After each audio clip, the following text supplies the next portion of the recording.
Bah, c'était RPE 10 tout de suite, même RPE 15.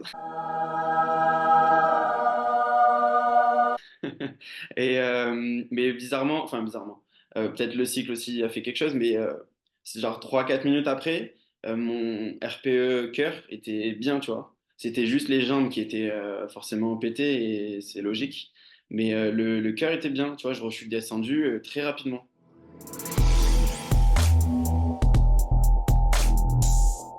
Bienvenue dans ce nouvel épisode de la Upside Strength Experience, l'émission où j'accueille des sportifs, athlètes et coachs de la communauté pour discuter de l'application des principes, des méthodes partagées sur mon podcast, vidéos, programmes et autres. Aujourd'hui, je suis heureux d'accueillir Quentin, athlète de CrossFit depuis 4 ans et demi. Cette saison, Quentin, tu as rejoint la team Grillen Mjolnir aux côtés de Luc Millier, Camille Bonato et Alexia Carrère. Bienvenue à toi sur la Upside Strength Experience. Comment tu vas? Ça va, merci. Merci pour cet accueil. C'est un plaisir de te recevoir. Pour ceux qui ne te connaissent pas, fais-nous un petit retour sur voilà, qui tu es, qu'est-ce que tu fais, comment tu as commencé le CrossFit. Donc Quentin Gérald, j'ai 25 ans. J'ai commencé le CrossFit il y a 4 ans et demi, du coup à Bordeaux. Actuellement, je suis ostéopathe et du coup, je suis arrivé en août à Grillen. Voilà, j'ai intégré l'équipe, enfin, on a créé une équipe à Grillen et pour la saison qui arrive. Super, vous étiez au Germain il y a 3 semaines, comment ça s'est passé? Ouais, ça s'est bien passé. Enfin, on avait comme objectif de faire le podium, on a fini troisième. C'était une Ok. grosse bataille tout le week-end, donc on est plutôt content en vrai du résultat vu les équipes qu'il y avait quand même face à nous. Voilà, bon augure pour la saison. Super, c'est la première saison que tu fais full team ou tu as déjà fait de la team dans le J'ai déjà passé? fait de la team à Serval, dans le sud. Mhm. Et ça s'était très bien passé aussi. Enfin, il y a eu des bonnes saisons et des moins bonnes saisons, mais la première saison où je suis arrivé à Serval, on avait fait les semis aussi, donc c'était cool. Ok, génial. Donc, je t'ai invité sur l'émission pour parler un petit peu, bah, notamment de tout le travail vélo qu'on a fait ensemble depuis un petit moment maintenant. Donc, ça fait combien de temps que... C'est quand que tu as suivi la première prog avec moi? C'était il y a un petit moment déjà. Et justement, avec Alexandre à Serval, ça fait au début, enfin dans tes débuts de cette programmation. Ça va faire 2 ans à peu près Ouais, maintenant. je pense que c'est il y a 2 ans que j'ai commencé ce cycle. Il me semble que j'avais testé les deux, ta prog endure et ta prog l'autre la puissance, enfin Ouais. le split. J'avais fait les deux. J'avais fait une petite pause, notamment quand je suis parti de la salle de CrossFit Serval, et puis après jusqu'à mon arrivée à Grillen. Et là, j'ai repris du coup depuis août le cycle endurance. Donc, tu as repris le cycle endure, tu as fait les 12 semaines? Ouais, du coup, quand je suis arrivé à Grillen cet été, je revenais de vacances avec une coupure complète et je voulais me remettre totalement dans le bain et en forme avec cette prog que je connaissais et je connaissais l'efficacité. Et du coup, bah, je me suis mis les 12 semaines jusqu'au German, quoi, en gros. Ma dernière Bah, semaine, c'est fini juste avant les German. super, on va parler un petit peu du gros score de 20 minutes que tu as fait à la fin de ce programme-là. Mais avant ça, quand tu as commencé à faire tout le travail vélo, il y a de ça plus de 2 ans, presque 2 ans maintenant, tu avais déjà un bon niveau en vélo ou c'était déjà une de tes forces? Bah, j'avais un vélo de route et j'aimais sortir. Donc je faisais quelques sorties et j'aimais ça. Donc j'avais déjà des cannes un petit peu. Enfin, j'en ai fait petit aussi, tout ça. Donc j'étais déjà orienté un peu là-dessus. Donc c'était cool. Enfin, c'est quelque chose que j'aime faire. Et c'est pour ça que quand je suis sur ma zone 2 et tout, moi j'aime bien, ça me dérange pas. Les autres ils kiffent pas, mais moi je kiffe bien. Voilà, j'avais déjà un background là-dessus. Et du coup, quand j'ai commencé, bah, ça c'est bien. Enfin, moi j'ai bien kiffé avec Alex et après, bah, on a avancé et on a fait des bons stats, quoi. Après, ce qui m'intéresse aussi, c'est toujours de comprendre le transfert de ce travail qui est assez général, hein, qui n'est pas spécifique au CrossFit. Toi, depuis que tu as commencé, donc il y a bientôt 2 ans à faire ce travail vélo avec pas mal de précision, qu'est-ce que tu as ressenti comme bénéfices principaux sur ton CrossFit en général par rapport à ça? La récupération, post-WOD, je redescends plus vite, enfin, je reviens à quelque chose de normal plus rapidement. Mes transitions en WOD, j'arrive à accélérer, à prendre une transition beaucoup plus rapide, ce que je n'arrivais pas forcément à faire à un certain moment. Et je le vois quand je suis en plein cycle, en fin de cycle, justement, ça se passe beaucoup mieux là-dessus. Et c'est aussi pour ça que je voulais reprendre ce cycle-là, là, depuis août. C'était pour retrouver ces bonnes sensations-là en WOD et pas être à la traîne, quoi. Donc c'est surtout sur cet aspect récupération, cet aspect inter-WOD, enfin dans le WOD où ça se passe bien, quoi. Et si on parle aussi, alors là, on est plutôt sur le, je pense, j'imagine sur le cycle endure, quand tu parles de cet aspect de récupération. Qu'est-ce que tu avais ressenti quand tu avais fait les entraînements un peu plus intensifs de power, notamment tout ce qui est VO2 et sprint? Ça fait un petit moment déjà, mais ça fait du bien aussi. Enfin, tu travailles pas la même chose, tu es plus en mode sprint en web, on va dire. Enfin, tu as des fibres qui sont, je pense, qui sont plus réceptives à ça. Et du coup, quand tu arrives en phase on va dire, à un quart, il y a quand même pas mal. Il y a toujours un WOD où il y a un sprint où ça dure 3 minutes. Je me souviens que justement, il y a 2 ans, on avait eu des WOD avec des snatchs à 80, des box jump, des high box jump over. Et du coup, genre sur un sprint comme ça t'aide pas mal parce que tu es vite en sprint rapide comme sur le bike et comme sur ce cycle-là, donc c'était cool. Et pour ceux qui diraient que, ouais, mais on fait déjà de la haute intensité en CrossFit, à quoi ça sert d'en faire sur le vélo? C'est quoi ta perspective là-dessus? Euh, bonne question. Bah, c'est un travail qui est totalement différent. On travaille rarement quand même sur juste un ergo comme dans une prog, je trouve. Euh, Et puis, alors moi, j'adore les ergos, mais les gens, en général, enfin, c'est pas non plus leur fort. Donc, franchement, ça fait travailler pas mal les ergos. Euh, ouais. J'ai pas réfléchi à cette question, là, tu me mets une petite colle. Enfin, j'ai pas les réponses que tu voudrais. Non, il n'y a pas de souci. Tu penses que la majorité des gens, ils aiment pas les ergots parce qu'ils en font pas assez, à ton avis? Que s'ils en faisaient plus et Ouais, qu'ils devenaient plus compétents, ils aimeraient ça un peu plus? un petit peu, je pense. Ouais. Ben, moi, j'en ai bouffé, du coup, j'adore ça maintenant. Et, enfin, parce que c'est une petite force pour moi, donc forcément. Forcément, j'adore quand j'en vois en WOD et c'est cool. Mais forcément, si les gens bossaient un peu plus les ergos, mais c'est comme tout au final, un gymnaste, il te dira la même chose, un haltérophile, il te dira la même chose de son côté. Donc, c'est tous les aspects du CrossFit qu'il faut bosser, quoi. Exactement. Au niveau transfert sur les autres ergos, parce que comme on a dit, tu as fait beaucoup de travail sur le vélo. Qu'est-ce que tu as ressenti sur le rameur, le ski, la Forcément, course à pied? ça a forcément une incidence. Tu travailles tu bosses ton endurance de fond, etc. Enfin, ta VO2, etc. Donc, forcément, tu as une incidence sur ton run, sur ton ski, sur ton row. Le ski, j'ai encore des petits problèmes, on va dire, techniques sur le tirage. Du coup, je suis pas non plus le plus efficient là-dessus. Mais en rameur, par exemple, enfin, c'est cool. Ça s'est transféré facilement. Le run aussi. Donc, voilà. Pour revenir sur ton dernier cycle endure que tu as fait, tu as dit que tu es revenu donc après une bonne coupure. Tu as fait combien de semaines de coupure? Un mois tout pile. Je suis Un parti en mois. vacances, où j'ai fait full off. C'est la première fois que tu faisais full off pendant un mois? J'ai déjà fait. Ouais, non, oui, c'est la première fois. Un mois, autant de temps, c'était la première fois. Ouais. J'avais Qu'est-ce besoin. qui, ouais, tu en avais besoin? Tu as ressenti que c'était nécessaire?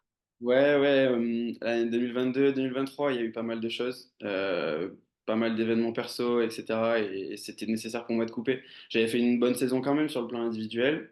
J'avais rejoint la team Mjolnir en novembre 2022. Et après, bon, j'étais venu faire l'écart, etc. Ici, ça s'est très bien passé. J'avais fait dans les objectifs perso, mais du coup, derrière, plus trop d'envie de m'entraîner derrière l'écart. Il y a eu les French quand même qui se sont bien passés, mais derrière, je m'entraînais parce que je savais que j'avais les French en Vue 1 et c'est tout. Parce que on était en équipe et que c'était les French en élite et que je voulais faire quelque chose de correct. Mais derrière, j'avais plus de motivation et tout, donc voilà, j'avais besoin de cette coupure complète. Tu as eu peur de couper complètement ou tu étais serein Euh, sur l'idée de reprendre derrière? J'avais peur un peu de savoir comment j'allais réagir en vacances justement. Et au final, ça m'a fait énormément de bien. J'avais peur après parce j'étais à Tahiti avec mes meilleurs potes et du coup j'avais peur par rapport à la bouffe aussi.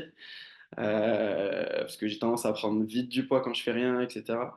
Donc au final ça s'est très bien passé. J'ai vu jour après jour que ça me libérait la tête et je commençais à avoir vraiment envie de reprendre. Et ça m'a fait du bien. Et du coup, bah, mes dernières semaines à Tahiti, elle était limite dure parce que j'avais envie de m'entraîner et de retrouver la salle, surtout que je savais que je venais à Grillen, donc c'était cool. Ouais, j'imagine que ça, c'est vraiment l'état d'esprit dans lequel tu veux te trouver au début d'une saison, c'est d'avoir faim, d'avoir les crocs, plutôt que de te dire: «Ah putain, je suis fatigué, j'ai pas envie». Exactement, ouais. Ouais, ouais, ouais. C'était exactement ce pourquoi j'ai décidé de couper totalement aussi et de partir comme ça. Qu'est-ce que tu as mis en place sur les deux trois premières semaines de reprise pour t'assurer de ne pas en faire trop? Euh, Si tu as réussi à le faire? Luc et Victor pourront confirmer. J'ai pas fait forcément ma meilleure première semaine puisque j'ai repris du coup première semaine de cycle. Ça tombait bien, ça tombait première semaine de cycle. J'ai commencé du coup la première semaine de ce gros cycle et sauf que c'était une première semaine donc il y avait pas forcément beaucoup de volume. Et à côté, tu as Victor qui s'entraîne avec HWPO et qui est en prépa Rogue Invitational.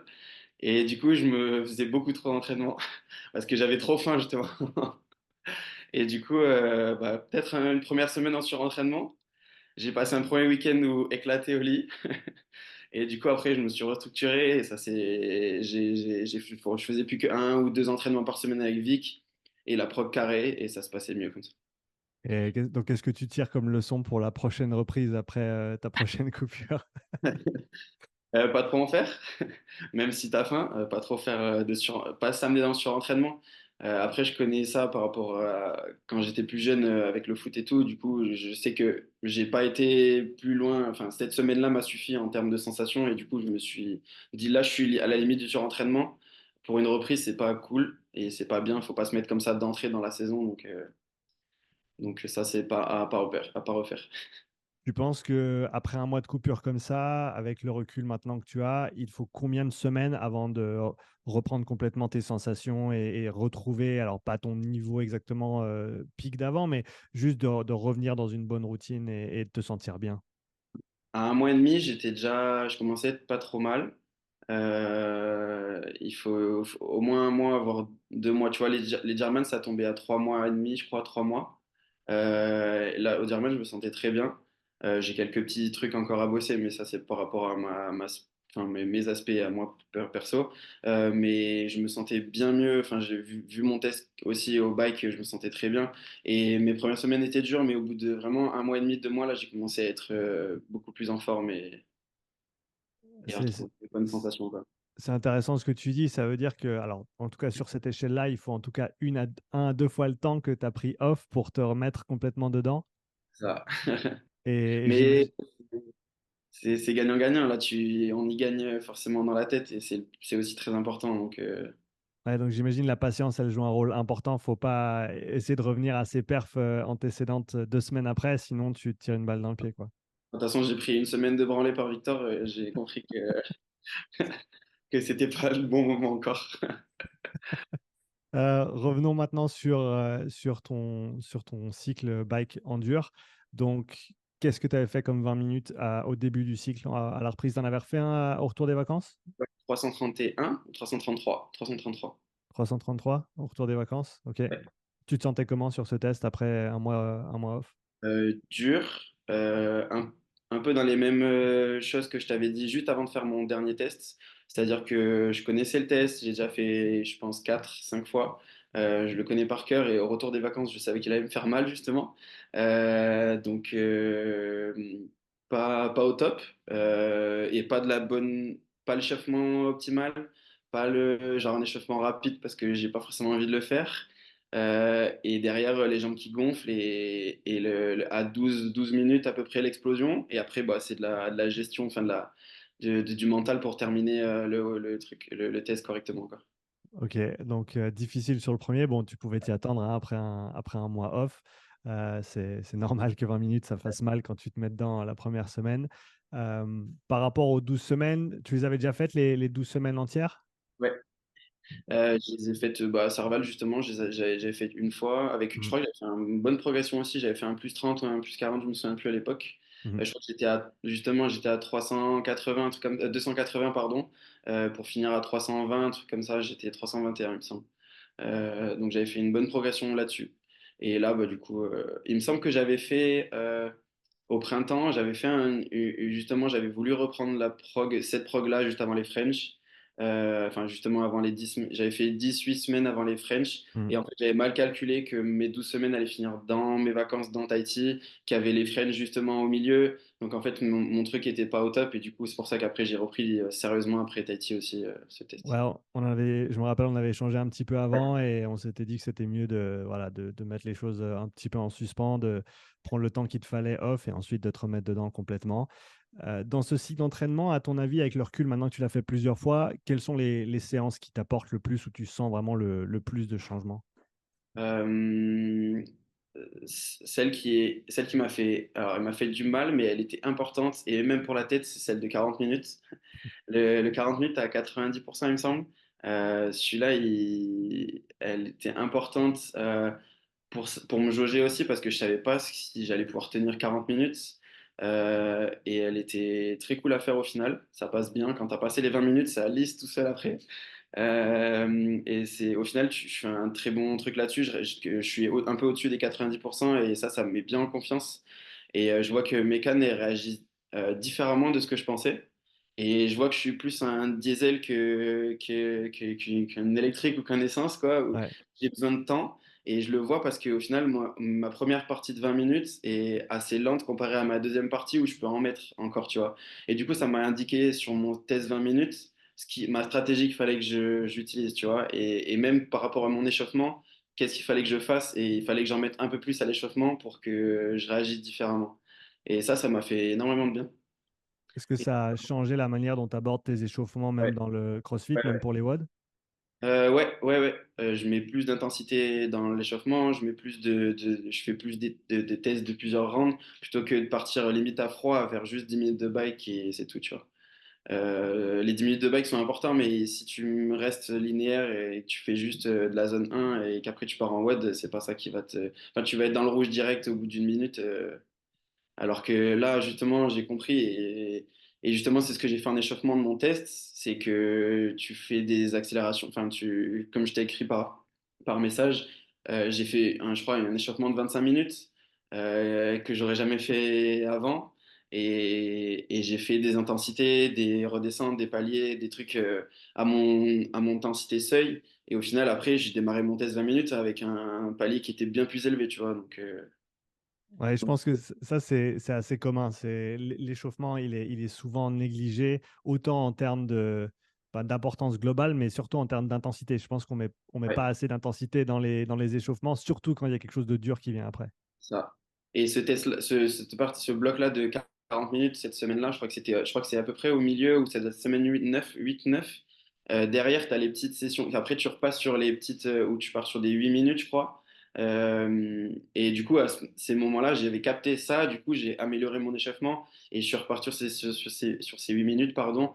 Et crescendo jusqu'aux 20 minutes après. Et c'est avec des bons échauffements et forcément, les résultats étaient un peu mieux encore, les pourcentages étaient respectés et j'étais un peu au-dessus encore, donc c'était cool. Et les sensations, je suis arrivé stressé au test, stressé entre guillemets, parce que j'appréhendais encore une fois le test.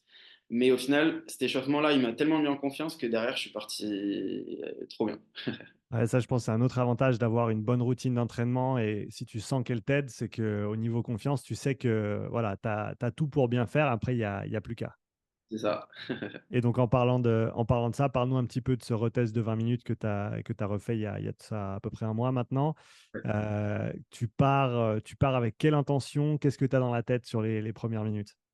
Je pars sur 350 watts, c'était ce qu'on avait dit. Puis ça faisait quand même Bon, mon PR, je crois qu'il était à 343 watts all time, c'était mon record.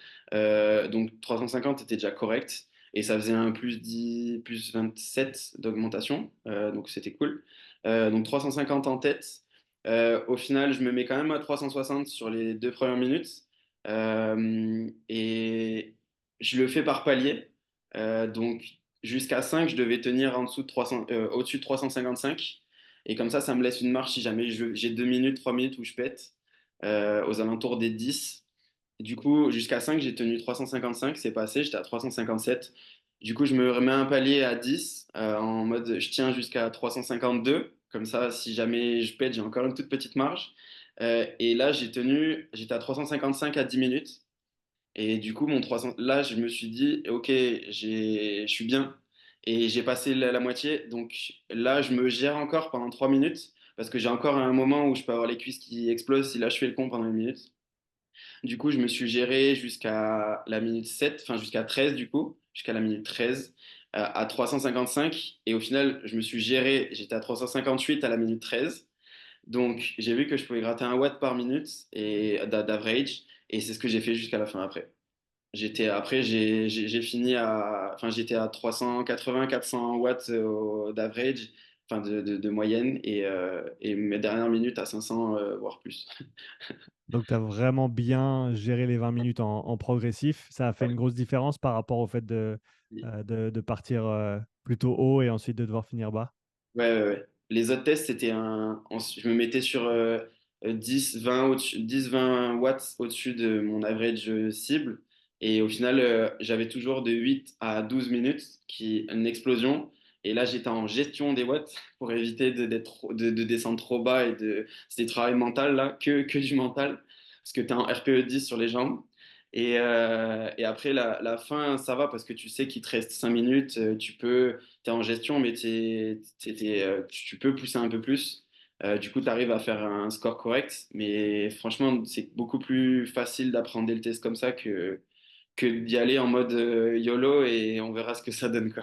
Ouais, le YOLO, tu peux le faire sur 3 minutes, tu peux Oui, à peu voilà. près le faire sur 5 ou 6 minutes, mais dès que ça devient Ouais, un petit peu plus long, si tu pars trop fort, c'est ça. c'est beaucoup moins chouette quand tu tapes le mur et que tu es forcé à y aller au mental pour le reste. Mais donc y aller en progressif sur les tests plus longs, c'est toujours une bonne idée. Ouais, exactement. Ouais. Et donc au final, tu termines avec quelle moyenne sur le 20 minutes? 367. 367 watts, ça en fait des watts sur 20 minutes. Ouais, ouais, ouais. J'ai fini pas bien quand même. Parle-nous J'ai fini des, pas bien, parle-nous mais des, cin- parle-nous des 5 c'était minutes après. ouais, bah, c'était RPE 10 tout de suite, même RPE 15. Mais bizarrement, peut-être le cycle aussi a fait quelque chose, mais c'est genre 3-4 minutes après, mon RPE cœur était bien, tu vois. C'était juste les jambes qui étaient forcément pétées et c'est logique. Mais le cœur était bien, tu vois, je suis descendu très rapidement. Et j'ai plus de capteur cardiaque, mais ça aurait été intéressant de le mettre, tu vois, pour voir comment j'étais là-dessus. Tu as eu le courage de te remettre sur le vélo pour tourner un petit peu les jambes Ouais, derrière. obligé. Demper 1 est obligé. À partir de combien de minutes après le test, tu te remets dessus? Je pense que je suis resté 2 minutes allongé au sol. J'ai rangé le bike parce que j'étais en plein milieu du cours, parce qu'ils m'ont laissé finir dans la souffrance. Et après, je me suis mis 5 bonnes minutes après, peut-être 10 minutes quand même. Et sur 10 minutes à juste tourner. Euh, voilà. C'est quelque chose que tu fais aussi en WOD, la récup active? Ouais, ouais, j'ai essayé au maximum. Quand c'est des watts d'intensité élevée, enfin, qu'il y a du gros pace, j'essaye de faire au moins 10 minutes, enfin environ 10 minutes sur le bike. Tu trouves que ça t'aide sur la récup? Ouais, forcément, ouais. Moins de courbatures le lendemain, une meilleure sensation au niveau cardiaque aussi. Enfin, par exemple, mardi, j'ai fait un WOD sprint avec des barres muscle-up des DU. C'était 3 rounds de 100 DU, 13 barres muscle-up, du coup 3 rounds. Ça m'a mis un peu dans le rouge, tu vois. Et du coup, fin de journée, je me suis mis une zone 2 parce que j'avais encore des mauvaises sensations, j'étais pas au top. Et je me suis mis vraiment genre 45 minutes de zone 2 à ma zone 2, à mon intensité cible. Et franchement, ça m'a fait énormément de bien. Euh, et ce travail-là est important quand même.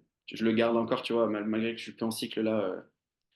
Luc, il en programme un peu, mais je me connais et vu que j'ai fait pas mal de cycles avec toi, je sais ce qu'il faut que je travaille, etc. Donc, Je me permets d'interrompre cet épisode pour te dire que si tu souhaites progresser en cardio, devenir plus endurant, mieux récupérer sans nécessairement t'entraîner plus dur, je t'ai préparé une mini formation en 4 vidéos pour t'expliquer tout ce qu'il y a à savoir sur les zones d'entraînement et comment les appliquer dans ton quotidien. Clique sur le lien dans la description pour accéder gratuitement à cette formation. Maintenant que tu attaques la saison compétitive, ouais. comment tu vas gérer le bike? Est-ce que tu as 2-3 entraînements de maintien? Est-ce que tu arrives à laisser complètement ça de côté pour te focaliser full maintenant sur le CrossFit? Comment tu entrevois la saison avec ton expérience jusqu'ici? Je le laisse pas de côté. Je sais que c'est une force pour moi, mais il faut que j'entretienne cette force parce que le conditioning, c'est quand même méga important. Juste, je fais peut-être plus d'autres ergos que du bike. Plus de run, plus de rameur, plus de ski. Le bike plus en travail de récupération par des zones 2, par des travails d'échauffement aussi et de Mhm. récupération post-WOD. Mais plus du coup de conditioning sur les autres ergos et plus focus sur ma gym parce que c'est mon point faible actuellement. Donc voilà. Mais je le garde quand même parce que c'est quand même hyper important et c'est nécessaire. Dans les saisons à venir, est-ce que c'est quelque chose que tu dois refaire, soit en plein, soit en version plus courte, soit tous les 2 ans? Comment tu vois la chose? Ouais, je pense que c'est quelque chose à faire. Même peut-être que je m'en referai encore dans la saison actuelle. Ça dépend comment je me sens. Ça dépend. Là en gros, j'ai discuté avec Luc et Vic aussi qui m'a donné son avis. Enfin, j'ai quand même des watts qui sont élevés. J'ai quand même un gros conditioning et j'ai pas besoin en soi de le bosser plus pour l'instant. Surtout qu'on est en équipe, donc je vais pas être l'élément, enfin je le dis pas en mode prétentieux, mais je vais pas être l'élément au-dessus au niveau cardio et après être plus faible en gym et les retarder, ça sert à rien. Mhm. Non plus les faire exploser si j'ai un cardio plus haut, tu vois. Donc je vais plutôt essayer d'équilibrer les forces de l'équipe et du coup mon conditioning pour l'instant suffit entre guillemets et je vais plus bosser ma gym. Mais c'est quelque chose qui pourrait forcément être répété dans la saison. Et par contre, pour les saisons suivantes, pour après un off-season, après une période de transition, de reprendre sur ça, ça met quand même bien et ça te remet bien pour démarrer la saison et redémarrer un gros cycle derrière. Donc, Ouais, ouais. je pense que tu as raison avec ton niveau actuel, en dessus de 350 watts sur 20 minutes pour un compétiteur homme. Je pense que c'est plus quelque chose qui, entre guillemets, vaut la peine d'être vraiment poussé beaucoup plus loin. En gros, tu peux presque te dire, alors c'est toujours cool d'aller chercher des PR, mais le PR sur un effort comme ça, il va te coûter énormément de temps Ouais, de travail notamment. C'était la même conversation qu'on avait eue avec Alex dans le sens où son cardio, il est aussi à un niveau maintenant où c'est plus le truc qui doit travailler en priorité, ça doit être du maintien et c'est ces qualités-là qui vont te permettre de t'entraîner plus, de récupérer plus sur les choses dont tu as besoin le plus pour ton CrossFit. c'est ça. Ouais. Exactement. Bah écoute, super d'avoir pu avoir ce petit échange avec toi. Je sais que ça faisait un petit moment qu'on essayait de le planifier, mais j'avais pas trop de dispo malheureusement. Mais en tout cas, c'est toujours cool de voir ces applications pratiques du programme, de voir des gros watts, parce que à ma connaissance, il n'y a pas beaucoup de monde qui est allé chercher en dessus de Ah, je crois qu'il y a 350 watts jusqu'à maintenant.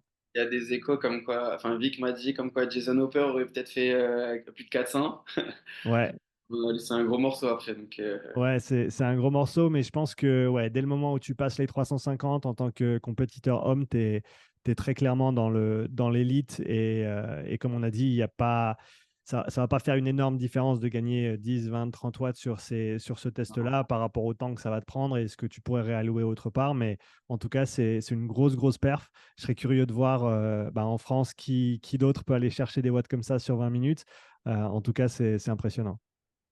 peut-être Guigui, Peut-être Guillaume. Guigui. Ouais. Faut que je lui demande, ouais, parce que je sais qu'il a fait beaucoup de vélo cet été. Ce serait Ouais, intéressant de voir. c'est intéressant. Super. C'est cool. Merci d'avoir pris le temps, Quentin. Avec plaisir. Merci à toi. Et puis, hâte de voir la suite de ta saison avec la team Grid Mjolnir. On a hâte aussi. Ok. Très bien. Merci à toi et belle journée. Ouais, salut, à Ciao. bientôt.